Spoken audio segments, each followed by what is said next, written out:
¿La luz check engine de tu vehículo está encendida? Podemos ayudarte con O'Reilly Veriscan. Es gratis y provee un informe con soluciones basadas en más de 650 millones de escaneos verificados por técnicos maestros certificados ASE. Y si necesitas ayuda, podemos recomendarte un taller. Pregunta por O'Reilly Veriscan. O'Reilly Auto Parts.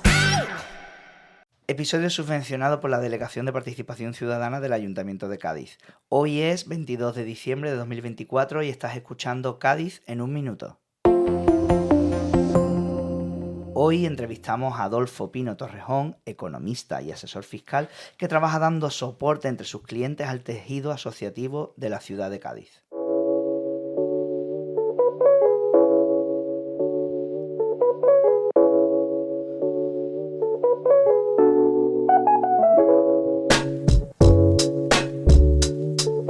Hola, buenos días Adolfo, ¿cómo estás? Buenos días, Javi. ¿Qué tal? Bueno, pues nada, tenemos aquí hoy, nos hemos desplazado hasta el despacho de Adolfo, que después nos dará al final, bueno, sus indicaciones, su contacto, por si alguna entidad quiere estar interesada en acercarse por aquí. Y hoy simplemente queríamos tener una charla para desmitificar o cazar esos mitos que puede tener el tejido asociativo de la ciudad, algunas veces instaurado.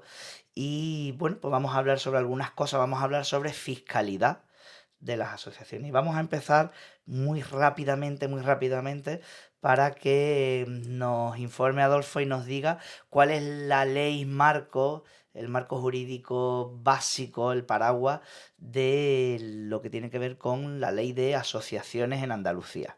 Cuéntanos, Adolfo. Sí, bueno, pues a este respecto, digamos que la ley que afecta a la mayor parte de las asociaciones que están constituidas en nuestra comunidad autónoma, pues es la Ley Orgánica 1/2002, de 22 de marzo, que regula el derecho de asociación, ¿eh?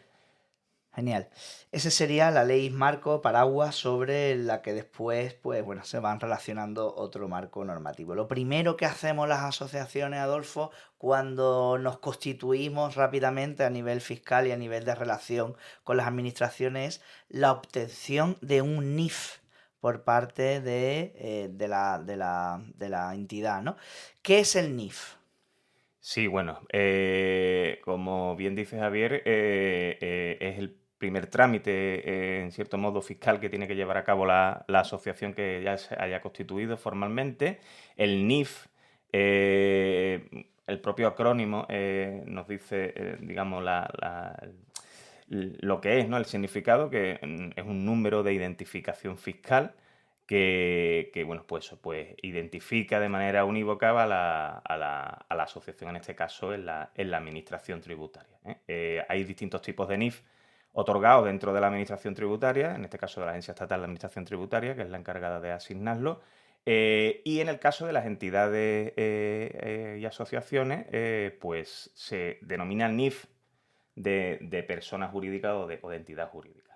A mí me hace como mucha gracia, Adolfo, que en algunas documentaciones, en lugar de aparecer esta palabra NIF, aparece la palabra CIF, ¿no? Que además está como súper integrado en todo este mundillo asociativo, ¿no? Entonces, siempre pregunta, oye, ¿y el CIF tuyo cuál es, no? Y incluso en los documentos administrativos, para cualquier gestión sigue apareciendo esta nomenclatura antigua. Esto ya, por cazar el primer mito, esto ya está completamente fuera. ¿Es correcto eso? Absolutamente, ¿eh? Pero esto es como que seguimos llamándole la Plaza de Toro, ¿no? a la Plaza Fruga, Correcto. Efectivamente, no. Es verdad que incluso ciertos funcionarios de la administración, incluso algunos profesionales todavía, cuando hablan del NIF, se remiten a él como el CIF, ¿vale? El CIF era un código de identificación fiscal, ¿vale? Ha cambiado un poco la nomenclatura, pero sí es verdad que es una denominación que ya no se utiliza, ¿eh? Sería, como hemos dicho antes, el NIF, en este caso, de entidades jurídicas. Ujú.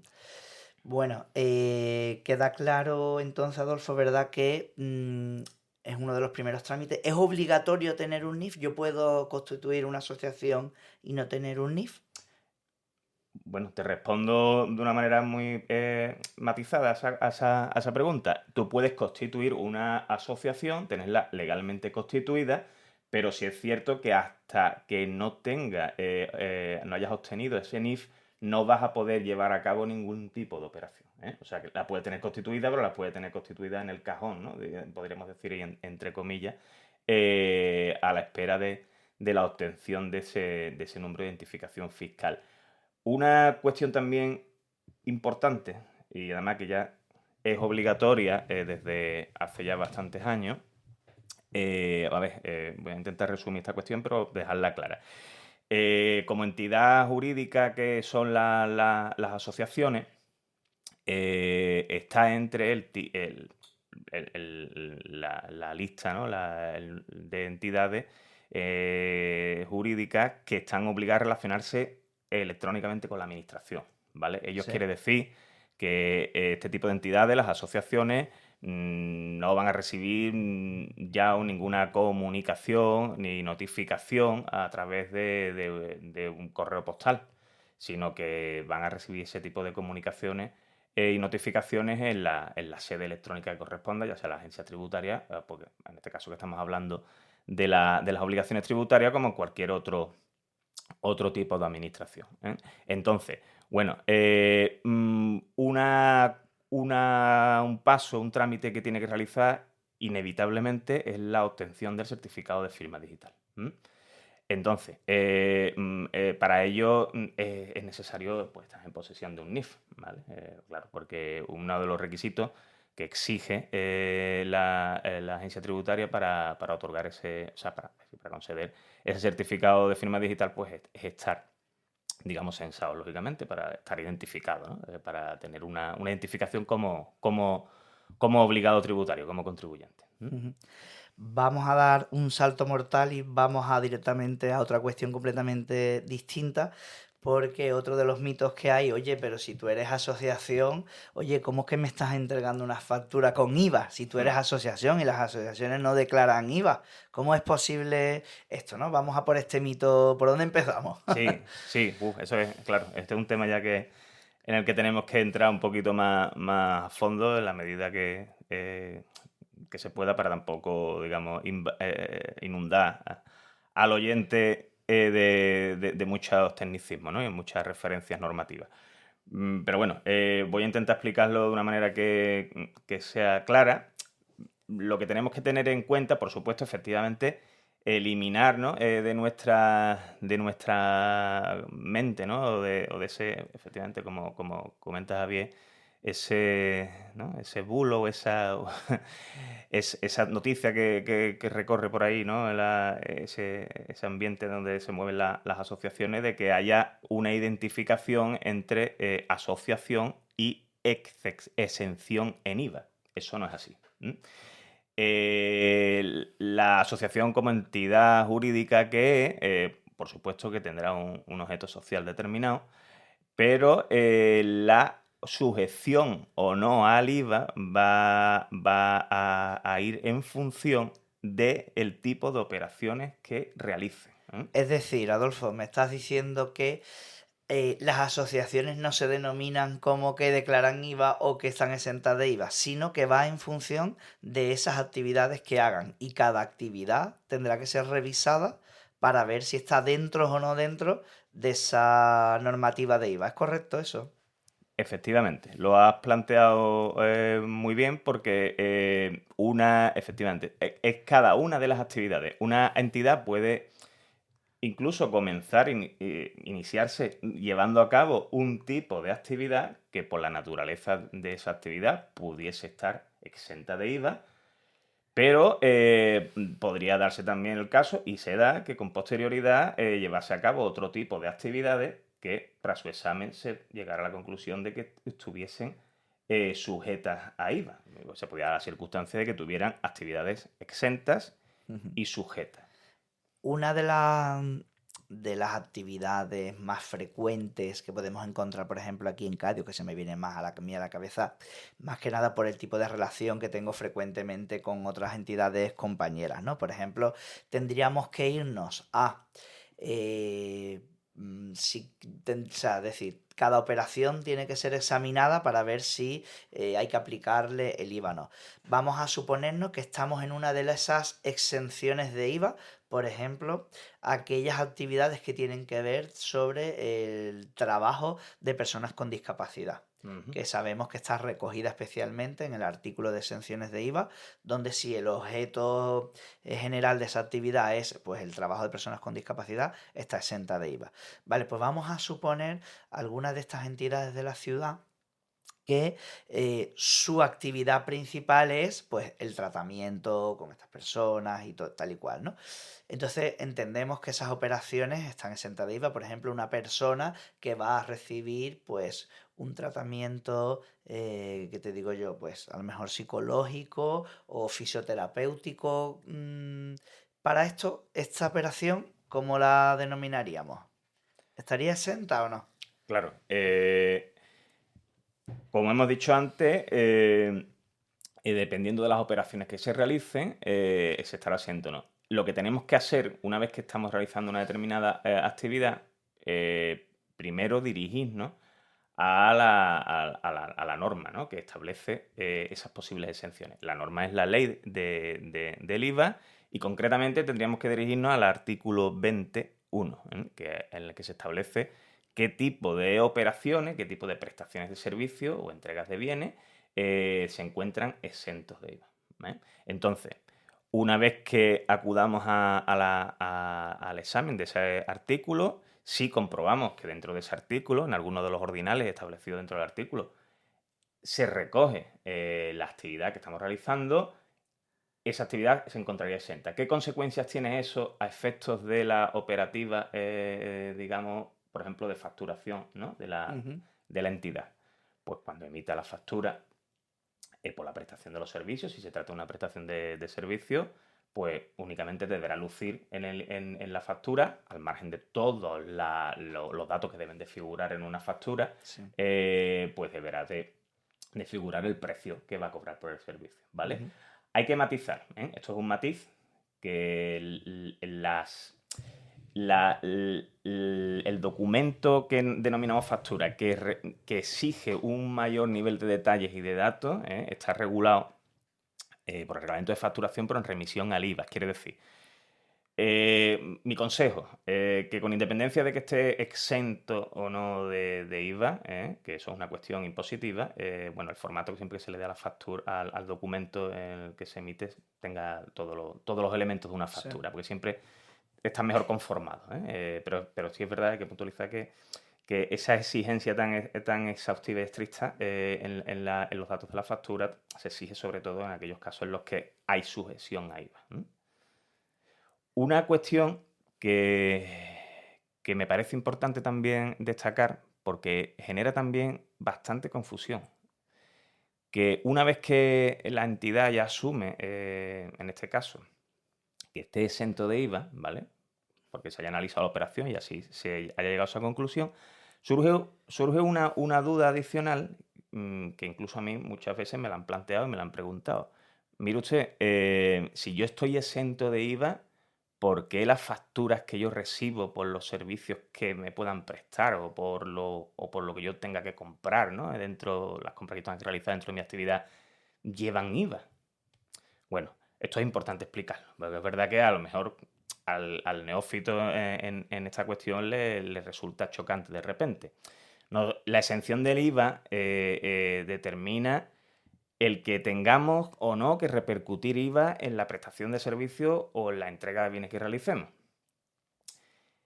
Y perdón, Adolfo, repercute a la persona, o sea, o a la entidad jurídica o a la persona que ejerce de dicha actividad. Es decir, que esto que has dicho me ha pasado a mí hace poco, es decir, oye, que me has emitido esta factura con IVA tal y cual y yo no tengo nada que ver con el IVA, yo no pago el IVA. Digo, no, pero es que eso no tiene nada que ver contigo, tiene que ver con el organismo o la persona que emite esa factura, ¿no? Efectivamente. ¿Qué ocurre? Claro, que la factura que con IVA por una prestación de servicio que recibe esa entidad, que esté a su vez exenta de IVA en la prestación de su servicio, lo que ocurre es que el total de la factura quiere decir, tanto el precio, la base imponible más el IVA de esa factura, la entidad receptora de esa factura la va a poder deducir en su totalidad como gasto, ¿vale? La diferencia con respecto a las entidades que están sujetas a IVA es que esa factura que reciben podrán deducir como gasto la base imponible, lo que es el precio del coste de la factura, y el IVA lo deducen en la correspondiente liquidación trimestral que tengan que presentar en la agencia tributaria. Ujú. Vamos a hacer una pequeña puntualización y ahora pasamos también a otro tema directamente. En aquellas operaciones en las que la entidad crea conveniente, después de analizar esa operación y del articulado de la excepción, y efectivamente es una operación exenta de IVA, debe de indicar en la factura que esa operación está exenta de IVA en base al artículo correspondiente de este artículo enorme que tenemos de exenciones de IVA, y exactamente pues mirar en qué punto, por qué esa factura está exenta de IVA, ¿es verdad? Eso. Efectivamente.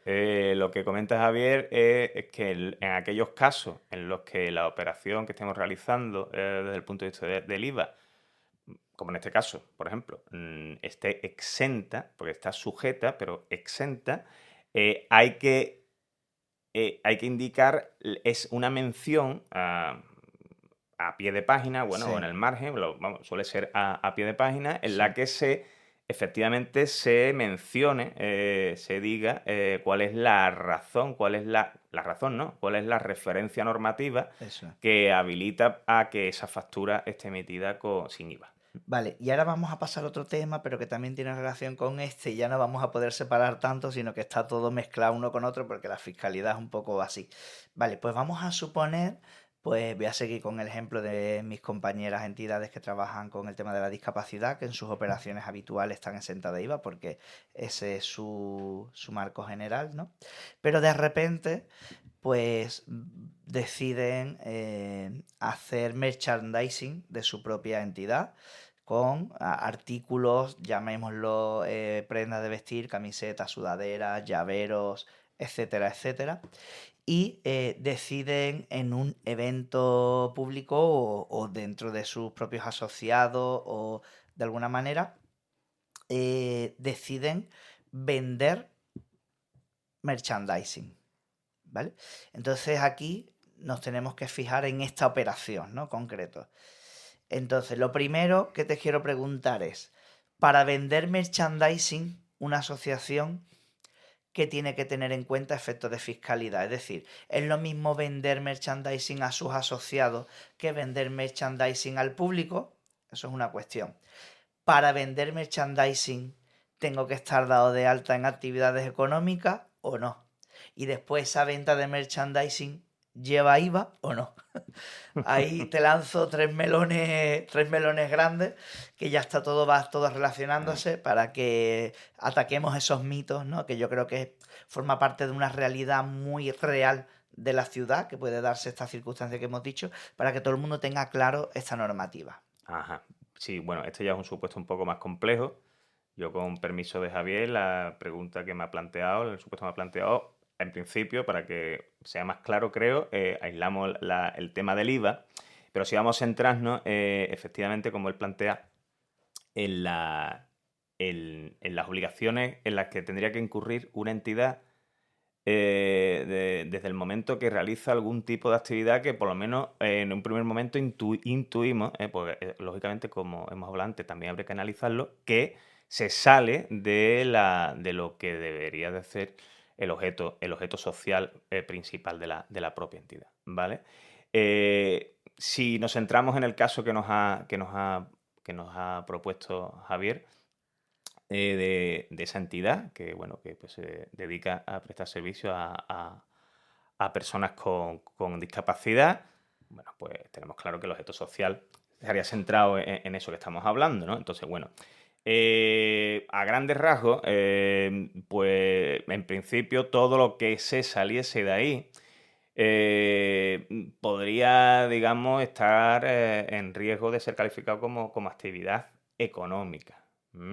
Porque, claro, es algo ya al margen del propio objeto social y que no se centra en la prestación de ese servicio, digamos, que se presta a los asociados, ¿no? O que está recogido en el fin social, sino que, bueno, una actividad anexa o accesoria que, por supuesto, busca la recaudación de esos fondos para reinvertirlo En esos fines en esos precisamente estatutarios. efectivamente. Correcto. Eso no lo pone nadie en duda, porque es verdad que también eso alguna vez, incluso en el despacho me lo plantean, pero si esto va, el destino es el mismo que para... Claro. O sea, y es verdad, y por supuesto que no se está diciendo lo contrario, pero en este caso ya es verdad que surgirían otro tipo de obligaciones porque la agencia tributaria entiende que se está realizando una actividad económica, en el caso que nos propone Javier, porque se está vendiendo artículos Ujú. y como él bien puntualiza, que esto es muy importante, esto arribaría a un examen más profundo, pero en grandes rasgos así,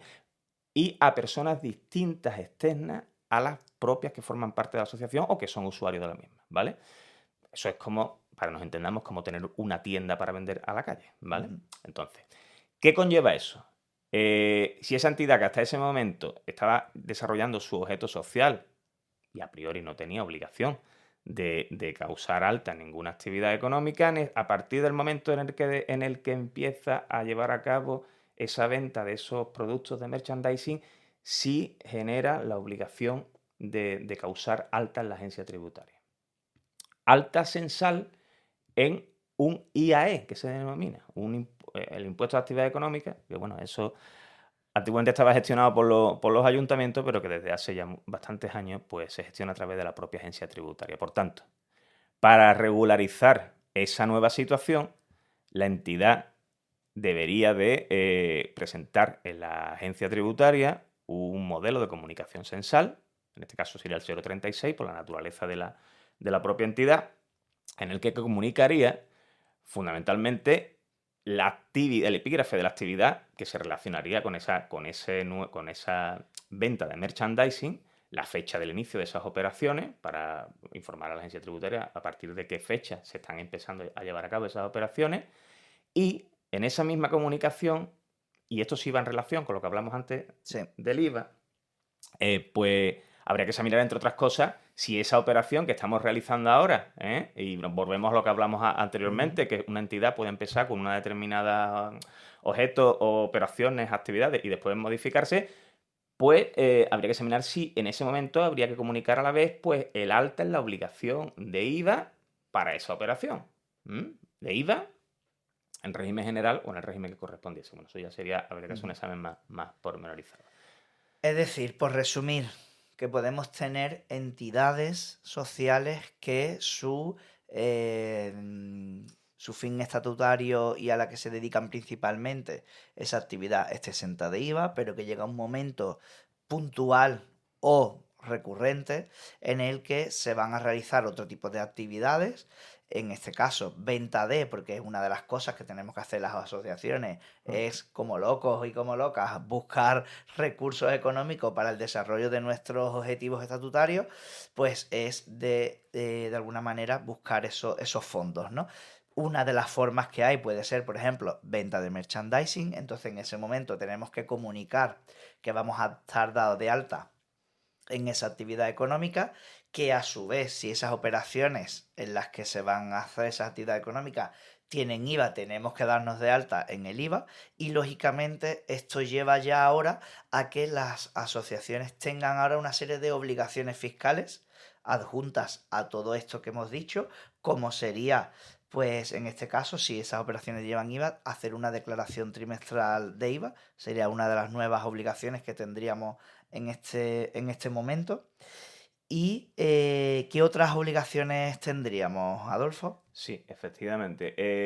Una vez que se están realizando ya actividades que se pueden calificar como actividades económicas, ¿vale? Al margen de las prestaciones propias que se estuvieran llevando a cabo en cumplimiento puramente del objeto social, ahí ya habría que entrar a calificar la obligatoriedad de la entidad de que causara alta la obligación de presentar el impuesto sobre sociedades. ¿Qué es el impuesto sobre sociedades? Bien. Pregunta de examen. El impuesto sobre sociedades, para que se entienda, de una manera clara y rápida, ¿no? Así de manera gruesa. Sí, perdona, por puntualizar una cosa. Yo esto se lo pregunto a Adolfo continuamente porque yo todavía no me he enterado. Y mira que llevo tiempo en esto, pero todavía no me queda claro. Cuéntamelo otra doy vez. fe de ello, ¿eh? Lo suscribo. Sí. Para que lo entendamos a grandes rasgos, pero aunque sí, bueno, tiene cierta similitud, yo lo llamo siempre que es el impuesto sobre la renta de las entidades, ¿vale? Al igual que las personas físicas, en el periodo que abarca de abril a junio, a final de junio, tenemos que presentar nuestra declaración de la renta, ¿vale? En este caso de la renta de las personas físicas, pues digamos que este sería como El equivalente, ¿eh? como el equivalente, sería como la declaración de la renta de las personas jurídicas, Jurídicas. ¿vale? Por entenderlo así, ¿no? Digamos, es la correspondencia con la declaración anual, ¿vale? El IRPF para las personas físicas, para nosotros, es nuestra declaración anual y el impuesto sobre sociedades es la declaración anual. Ahí que plasmamos. Ahí plasmamos todos los datos referentes a la realización de nuestras operaciones, ¿vale? Esto aquí ya es una cuestión, habría que diferenciar entre las operaciones que estarían exentas y no del impuesto, bien, pero bueno, aquí lo que nos estamos centrando sobre todo es en las operaciones que estarían sujetas al impuesto, ¿vale? Bueno, y sin llevar a cabo un examen más profundo, podríamos decir así de manera ligera, Sí. que la actividad que ha planteado Javi, de esa actividad de merchandising que surge de esa entidad, que hasta el momento no realizaba ninguna otra actividad, pues esa actividad ya digamos que tendría que ser declarada en el impuesto de las sociedades a priori, ¿vale? Tendríamos que examinar otras cuestiones, requisitos que tuviera que cumplir, pero digamos que en principio estaría obligada. Y vamos a ir llegando un poco a la parte final. Y otra cuestión que surge siempre con estos mitos es que cuando yo digo, no, yo es que trabajo en una asociación. Ah, pero que las asociaciones te pagan. No, es como, espérate, las asociaciones no estáis por ahí salvando el mundo en otros países y esto es voluntario y tal, ¿no? Entonces, bueno, vamos a decir que, bueno, que las asociaciones pueden realizar contratación de personal para el desarrollo, pues, o de la gestión de la asociación o del desarrollo de los proyectos recogidos en los estatutos, ¿no? Entonces, hablemos sobre eso. Sí, por supuesto. Hombre, todos los que conocemos las asociaciones sabemos que hay un componente de voluntariado, pero como es normal, pues como la palabra bien dice, es un trabajo voluntario de aquellas personas que, bueno, en la medida que puedan, como en cualquier otro aspecto de la vida, puedan echar un cable de ayuda, ¿no? Pero hay determinadas actividades que requieren una determinada fuerza laboral, ¿no? Bueno, en el caso que me está comentando Javi, por ejemplo, de esta entidad que estamos poniendo como ejemplo, con independencia y no dudo que haya mucha buena voluntad y de gente que quiera ayudar, pero bueno, por la naturaleza de los trabajos que tienen que realizar y con el tipo de personas que tienen que trabajar, me imagino que tienen que ser personas cualificadas, ¿no? Y que tienen que tener un tiempo de dedicación que, bueno, te digo, el que pueda, pues ayudará cuando puedan, lo que sea, pero esas personas, pues, por el tiempo de dedicación que tienen que tener, pues, lógicamente deben de estar contratadas, ¿no? Pues Claro. si no, no podrían vivir. Y eso nos lleva a un escenario en la que pues las entidades suman más obligaciones. Sí, claro. ¿Cuáles son las obligaciones de las entidades que contratan personal? Claro, las obligaciones de una entidad que contrata personal no se distinguen nada a la de una empresa normal que contrate a personal, ¿vale? Tiene que formalizar un contrato de trabajo, determinar la jornada laboral, establece un salario en base al convenio que rija en la actividad que se realice. Aquí también sale la actividad, porque veo que también, ¿no? Va en función lógicamente, de la actividad del sector en el que trabaje y lógicamente, al margen de la obligación por parte de la entidad de pagar el sueldo, ¿no? Que no hace falta ni decirlo, pues bueno, eso genera, digamos, obligaciones por parte también de Hacienda y en este caso también surge la seguridad social, ¿vale? Porque, bueno, la parte de Hacienda sería la retención que hubiese que practicarle si corresponde al trabajador en su nómina, la cual la entidad, una vez detraída del sueldo del trabajador, tendría que encargarse de ingresar a la agencia tributaria y por supuesto, el abono de las cotizaciones sociales a la tesorería de la Seguridad Social que correspondiese a la asociación, ¿eh? A la asociación. Entonces, pues, por supuesto, claro, además, bueno, un coste además que hay que tener muy en cuenta, ¿no? Ujú. Y no sé si lo has comentado, Adolfo, ¿no? También entra aquí el juego el IRPF.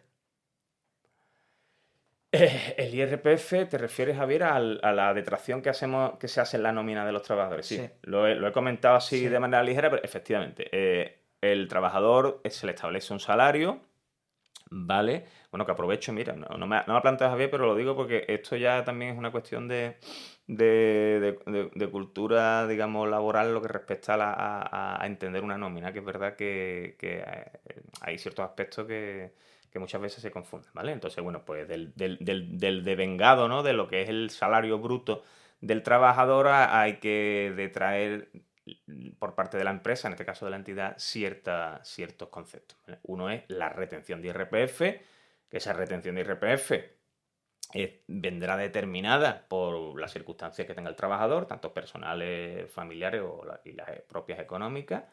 Eso se lo tendrá que detraer y ingresarlo a la entidad en la declaración trimestral correspondiente, en la agencia tributaria, y la detracción también de esa nómina de la parte de la seguridad social de la que se tiene que hacer cargo la entidad, que por cierto, pues es la mayor parte, Sí. lógicamente.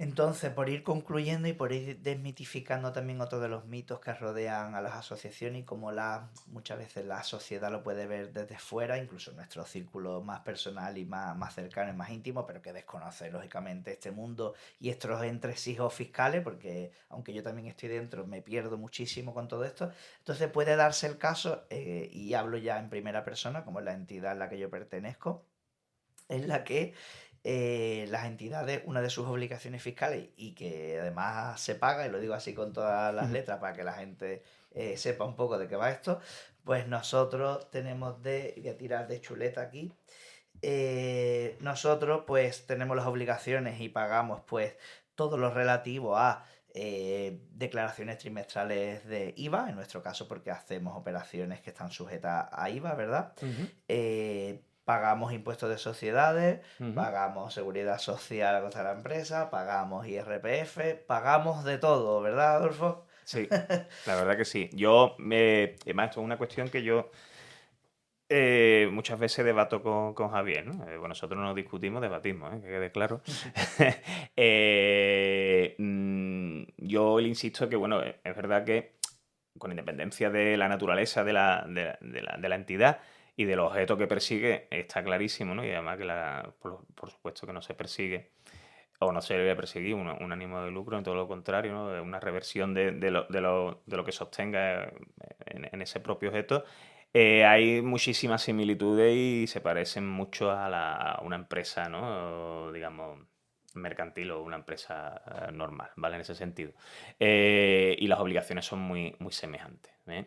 Por eso, bueno, también, ¿no? En este hilo de desmitificación, ¿no? En el que estamos intentando contribuir, pues eso, que es verdad que yo creo que pues, como trato con bastantes asociaciones, creo que cada vez más, ¿no? Y yo creo que también esto es labor de las personas que estamos asesorando a las asociaciones, se van desmontando esos mitos y ven las cosas con más claridad, ¿no? Pero todavía sigue habiendo gente que quizás quieren optar a estas figuras porque perciben equivocadamente de que es De que como... no vamos a pagar ningún Exacto. impuesto y que esto es la monda remonda y que alta asociación que te hace rico, ¿verdad? Efectivamente, y no Claro. pagas IVA y Y no tal, pagas ¿no? nada. Mira, pues, y por terminar un poquito con esto, que me parece guay y esta similitud que nosotros hacemos otra vez, por hacerlo súper sencillo, ¿vale? Ujú.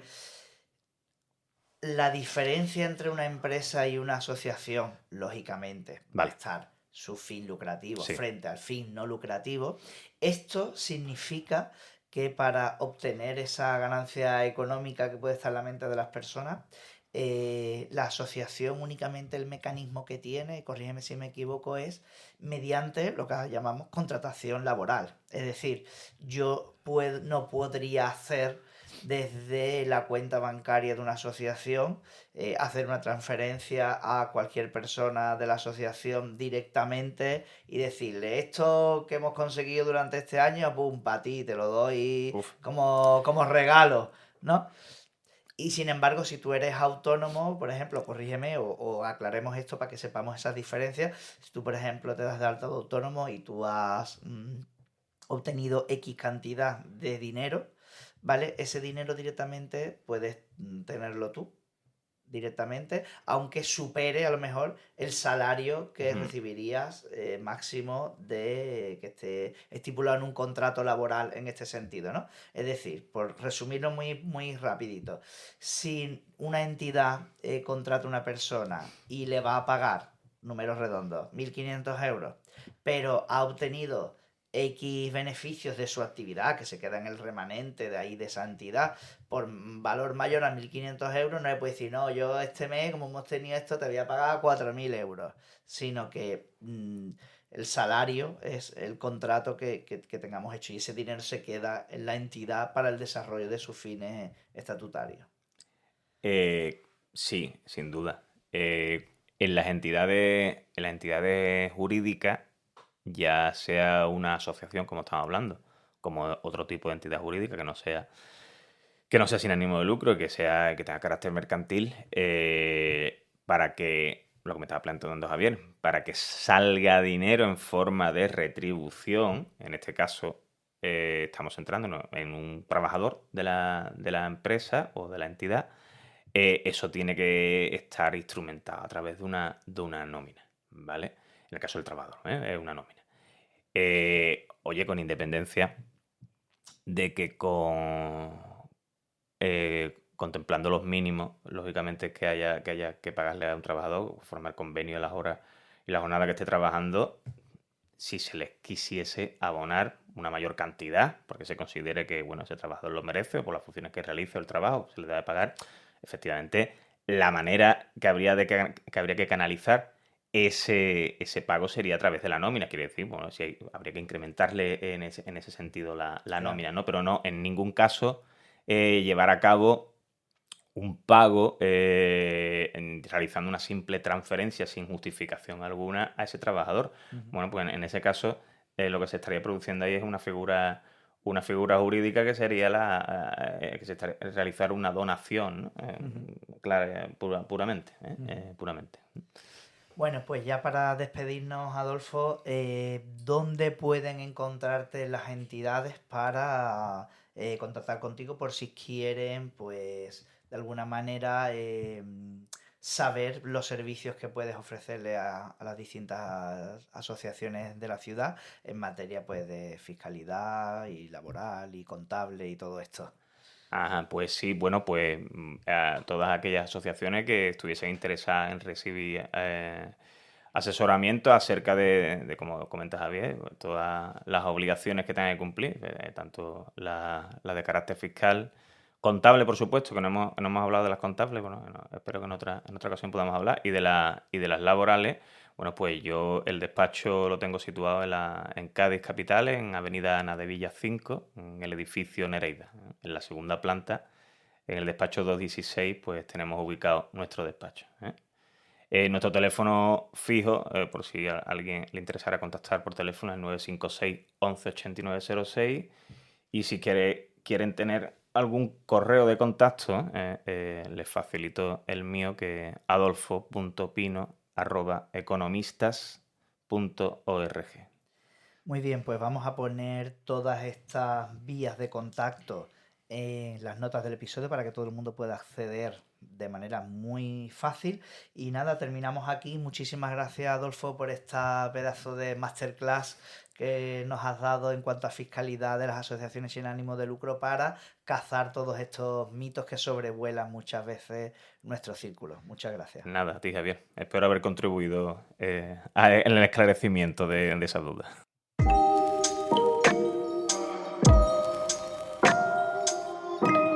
Y recuerda que puedes enviar tus noticias y propuestas de entrevistas a través del enlace que te dejo en las notas del episodio. Muchas gracias por escuchar Cádiz en un minuto, el podcast donde tú participas.